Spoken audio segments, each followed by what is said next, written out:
कारण 2 दिवसांपासून नाशिक शहर परिसरामध्ये मुसळधार पाऊस सुरू आहे आणि त्यामुळे अर्थातच गोदावरी नदीची पूरस्थिती सुद्धा कायम आहे। काल दिवसभरामध्ये 31 मिलीमीटर पावसाची नोंद झाली आहे। गोदा काठावरची मंदिरं आजही पाण्याखाली गेलेली दिसतात। गंगापूरसह जवळपास 12 धरणांमधून पाण्याचा विसर्ग सुरू आहे। दुतोंड्या मारुतीच्या कमरे इतकं पाणी आलेलं आहे। गोदावरी नदी आजही दुथडी भरून वाहत असल्यामुळे गोदा नदीकाठच्या नागरिकांना सध्या सतर्कतेचा इशारा देण्यात आला आहे। मुकुल कुलकर्णी आमचे प्रतिनिधी आपल्याला अधिकचे अपडेट्स देतील। मुकुल,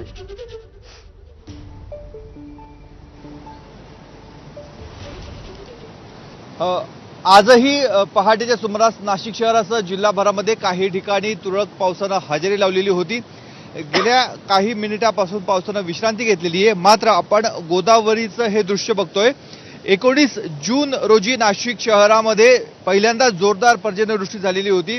त्यानंतर गोदावरी नदीमध्ये पाण्याची पातळी वाढलेली होती। पाण्याचा विसर्ग गंगापूर धरणामधून सुरू करण्यात आलेला होता। टप्प्याटप्प्यानं कमी जास्त करत तो आजही चालू आहे।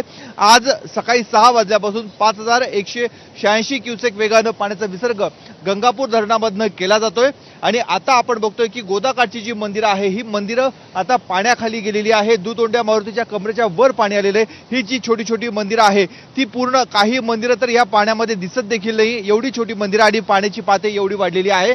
समोर जो पूल आपल्याला बघायला मिळतोय तो होळकर पूल आहे। तिथून साधारणतः 10,000 क्युसेक वेगानं पाण्याचा विसर्ग हा रामकुंडाच्या दिशेने येतो आहे। याचं कारण गंगापूर धरणामधनं ज्यावेळेस 5,000 क्युसेक वेगानं पाण्याचा विसर्ग येतो त्यानंतर आनंदवल्लीपासून ठिकठिकाणी जे नदी नाले आहे, शहरामध्ये पडणारं पावसाचं पाणी हे गोदापात्रामध्ये येतं आणि त्यामुळे इथला पाण्याचा प्रवाह हा अधिक वाढलेला असतो।